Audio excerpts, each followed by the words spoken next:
का स्वागत है। आज इस प्रेस वार्ता में हमारे उत्तर पश्चिम जिला के अध्यक्ष विनोद सहरावत जी और पार्टी के हमारे दिल्ली प्रदेश के प्रवक्ता शुभेंदु शेखर अवस्थी जी, उनके साथ दिल्ली नगर निगम में उप महापौर श्री जय भगवान यादव जी और हमारे जिले के कोषाध्यक्ष और 11 वर्ष के कार्यकाल को जो देख रहे हैं परवीन बंसल जी, जैसा कि आप सब लोगों को मालूम है, मीडिया चौथा स्तंभ है और मीडिया के द्वारा ही सरकारों की प्रगति या सरकारों के कामकाज की समीक्षा मीडिया बड़े अच्छे तरीके से करता है। जनता तक क्या बात पहुंचानी होती है तो उसको मीडिया अच्छे तरीके से पहुंचाता है। हम सबको मालूम है 2014 में प्रधानमंत्री नरेंद्र मोदी जी बने थे और उसके बाद 11 वर्ष का कार्यकाल प्रधानमंत्री जी की गरीब कल्याण योजनाएं विश्व के दूसरे देशों के अंदर भारत के राजनयिक संबंध हम सब ने देखे हैं। अगर संबंधों की बात करें तो आज अगर रूस और यूक्रेन का अगर झगड़ा समाप्त होता है तो प्रधानमंत्री नरेंद्र मोदी जी के हस्तक्षेप के बाद हमारे देश के सैकड़ों युवा जो डॉक्टर बनने के लिए गए थे उनको निकालने का काम अगर किसी सरकार ने किया, किसी व्यक्ति ने किया तो दमदार व्यक्ति का नाम है नरेंद्र दामोदर दास मोदी। उसी प्रकार से भारत विश्व की 2013 के अंदर जब सरदार मनमोहन सिंह जी की सरकार थी, उस सरकार के अंदर भारत की अर्थव्यवस्था 10वें स्थान पर थी और 2024 के चुनाव से पहले भारत की अर्थव्यवस्था 5वें स्थान पर थी। अगर यह कोई करिश्मा कर सकता है तो भारत के प्रधानमंत्री नरेंद्र मोदी कर सकते हैं। उनकी नीतियां ऐसी थी और मुझे बताते हुए बड़ी खुशी होती है आज भारत की अर्थव्यवस्था 4थे स्थान पर है और जब मोदी जी का यह कार्यकाल, तीसरा कार्यकाल अच्छा संपन्न होगा तो भारत की हम तीसरी अर्थव्यवस्था हो जाएंगे। इसको कहते हैं कुशल नेतृत्व। आज मोदी जी 80 करोड़ से ज्यादा लोगों को, गरीब लोगों को मुफ्त में राशन देने का काम करते हैं। आज नरेंद्र मोदी जी आयुष्मान योजना के तहत 5 लाख रुपए का बीमा कवर पूरे देश में वितरित करते हैं। पहले दिल्ली उसमें शामिल नहीं था। दिल्ली की सरकार को प्रधानमंत्री शब्द से परेशानी होती थी तो दिल्ली की जनता ने दिल्ली की सरकार ही बदल दी और केवल एक राज्य पश्चिम बंगाल जो प्रधानमंत्री जी की आयुष्मान योजना को लागू नहीं कर रहा, अब जब चुनाव आएगा सरकार पलटेगी तो प्रधानमंत्री जी की योजना पूरे देश के अंदर 140 करोड़ लोगों को उसका लाभ होगा। मैं धन्यवाद करना चाहता हूं रेखा गुप्ता जी की सरकार का। उन्होंने 5 लाख रुपए जो प्रधानमंत्री जी ने दिए उसके साथ 5 लाख रुपए जोड़कर आयुष्मान योजना के अंदर 10 लाख रुपए का 70 साल के आयु के लोगों का किया है, जिसकी संख्या लगभग 6.5 लाख दिल्ली के विरुद्ध जिनको दिक्कत रहती थी उस दिक्कत से वो निकले हैं। बहुत सारे काम मैं आपके सामने बताना चाहूंगा। अगर दिल्ली और देश की सड़कों को देखें तो जिस प्रकार से देश की सड़कों का विकास हुआ है, आज विरोधी लोग भी नरेंद्र मोदी जी का और गडकरी साहब का लोहा मानते हैं कि करोड़ों अरबों रुपए की सड़कें, ऐसी सड़कें जो पिछले 10 साल कांग्रेस के शासनकाल के अंदर कुछ नहीं होता था। कितने एयरपोर्ट थे उस समय, कितने एम्स थे, कितनी आईआईटी थी, कितनी आईटीआई थी, उनके अंदर लगभग 4 गुना की बढ़ोतरी देश के प्रधानमंत्री नरेंद्र मोदी जी ने की है। केवल एक एम्स बनाकर हमारी पूर्व सरकारें बड़ी खुश हुआ करती थी। आज हेल्थ एक बहुत जरूरी चीज है। उस पर जिस प्रकार से मोदी जी का उनकी सोच है, किसी भी व्यक्ति को अगर इलाज कराना हो उसके लिए सरकार के दरवाजे खुले होने चाहिए। इस प्रकार गरीब लोगों को राशन देने की बात उन्होंने की है। आज देश 11 वर्षों के अंदर पूरे देश के अंदर नरेंद्र मोदी जी के कामों की जमकर चर्चा होती है। प्रधानमंत्री आवास योजना के तहत 4 करोड़ लोगों को मकान देने की बात अगर किसी ने की तो नरेंद्र मोदी जी ने की। हर घर जल योजना, ये हजारों परिवार ऐसे थे आजादी के अमृत काल में आते आते कि उनको नल से जल नहीं दिया जाता था। ये काम अगर किसी ने किया तो देश के प्रधानमंत्री नरेंद्र मोदी जी ने किया। हमारे गरीब पटरी वाले जिनको दिल्ली नगर निगम के माध्यम से 10,000 का लोन, और जब 10,000 का लोन वो उतार देंगे तो उसके बाद 20,000 का 50,000 तक का लाखों लोगों को स्वनिधि योजना के तहत उन्होंने लोगों को रोजगार बढ़ाने के लिए काम किया। किसानों के लिए क्रेडिट कार्ड की बात की, और क्रेडिट कार्ड जो है आज किसान को 6,000 रुपए महीना उनको आर्थिक सहायता दी जाती है।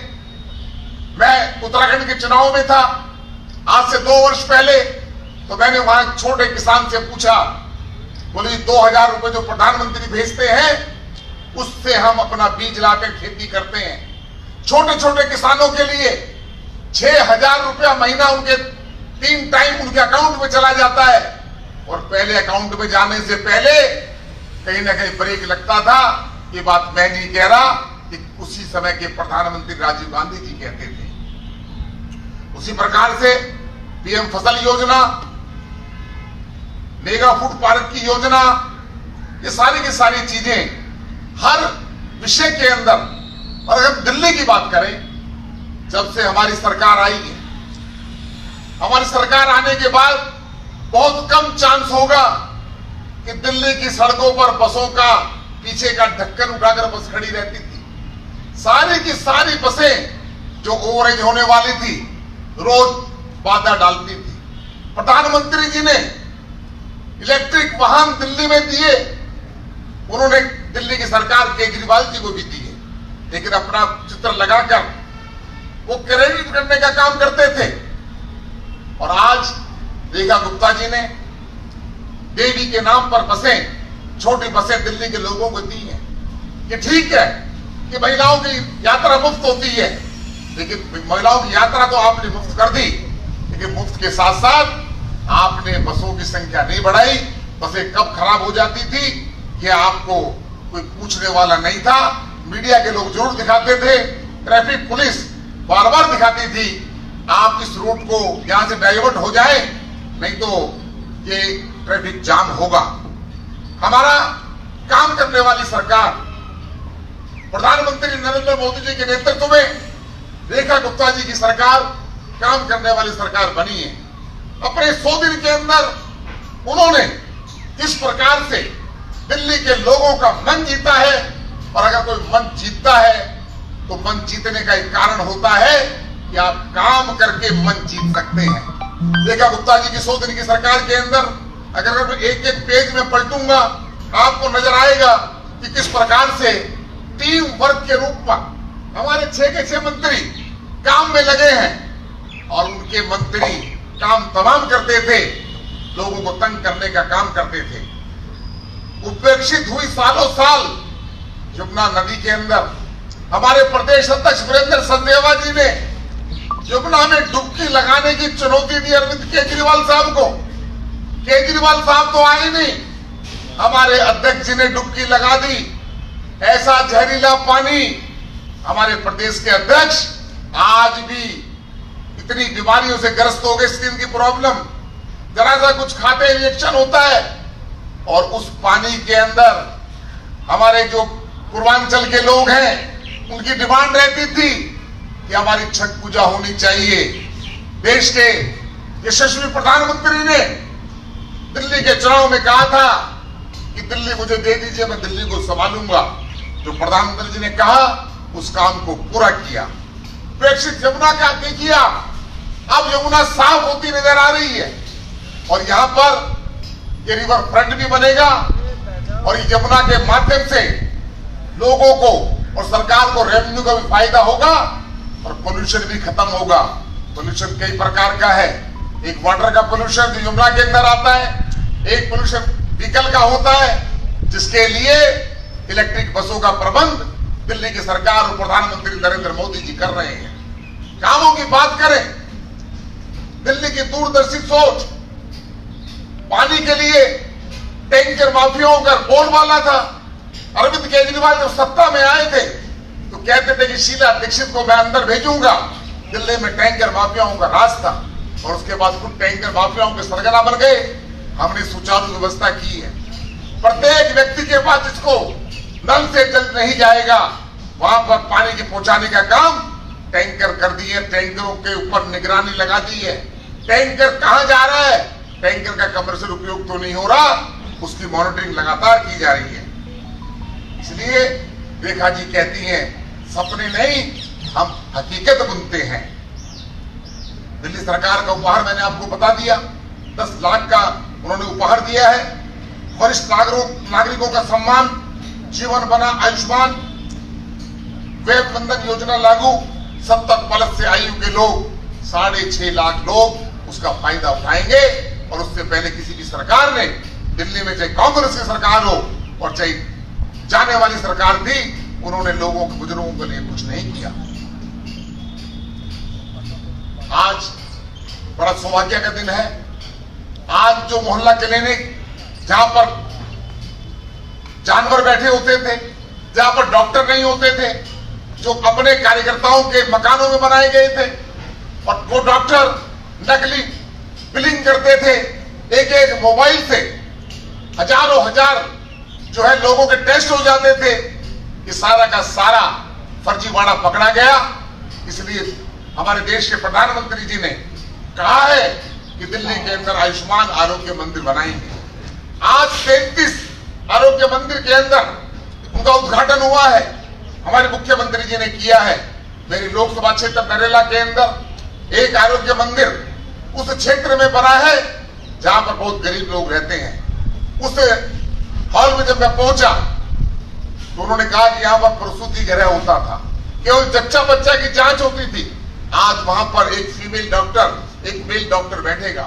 अब जच्चा बच्चा की भी जांच होगी और लोगों के वहां टेस्ट भी होंगे। अगर गंभीर टेस्ट होंगे तो दिल्ली की सरकार उनको टेस्टों को कराएगी। आज ऐसे 33 किए हैं। इसी प्रकार से 17 जो हमारी सस्ती दवाइयां जो प्रधानमंत्री के द्वारा उनके नाम से जानी जाती है, जन औषधि, 17 उनका भी सेंटर का आज हमने खोला है। ये लोगों को इससे राहत मिलने का काम करेगा। दिल्ली की महिलाओं के लिए हमने वायदा किया था। केजरीवाल साहब तो जाते जाते पेंशन देकर नहीं गए। हजारों लोग पेंशन के लिए चुनाव में तड़प रहे थे। हमने तय किया था कि 500 रुपए 2000 से 2500 करेंगे और 2500 3000 70 साल के ऊपर वालों के करेंगे। हमारी सरकार उस पर वचनबद्ध है।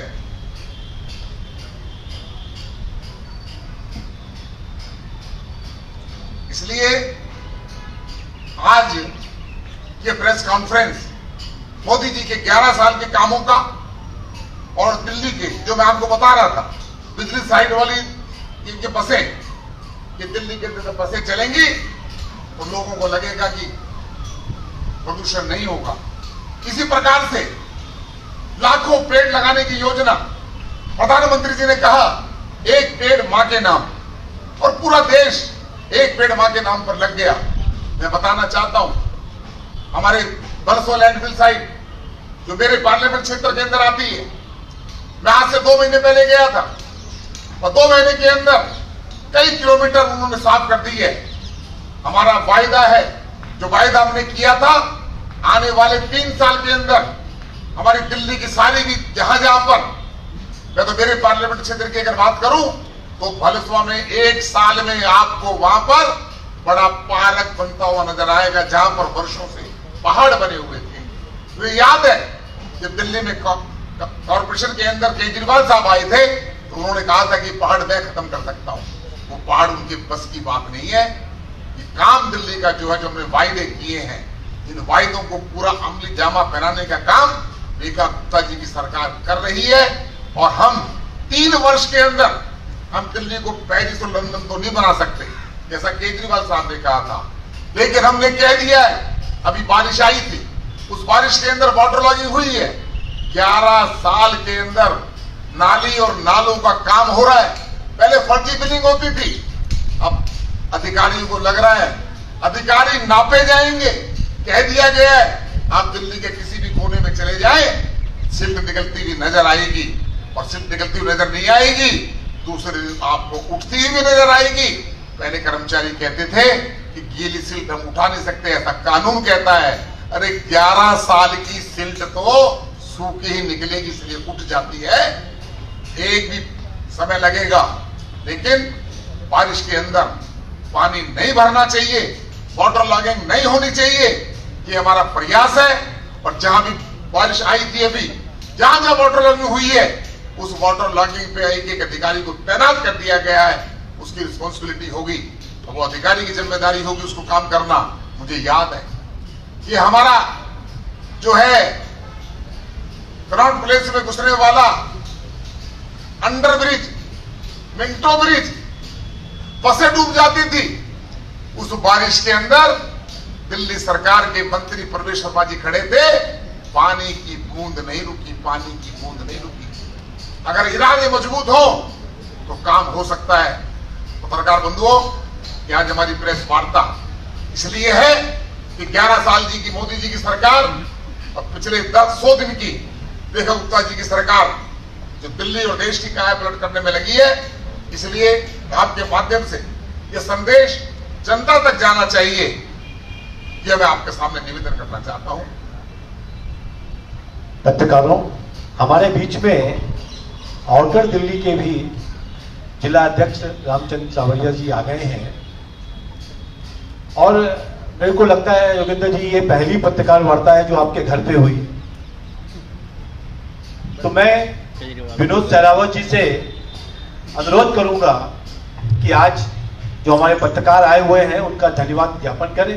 इस वीडियो को अपने दोस्तों के साथ जरूर शेयर कीजिएगा, और अगर आपने अभी तक हमारा चैनल सब्सक्राइब नहीं किया तो फौरन सब्सक्राइब कीजिए, साथ ही बेल आइकॉन पर क्लिक करें ताकि मजीद आने वाली वीडियो जहां वक्तन फवक्तन आपके लिए इस चैनल पर अपलोड करते हैं वो आपको वक्त पर मिलती रहे।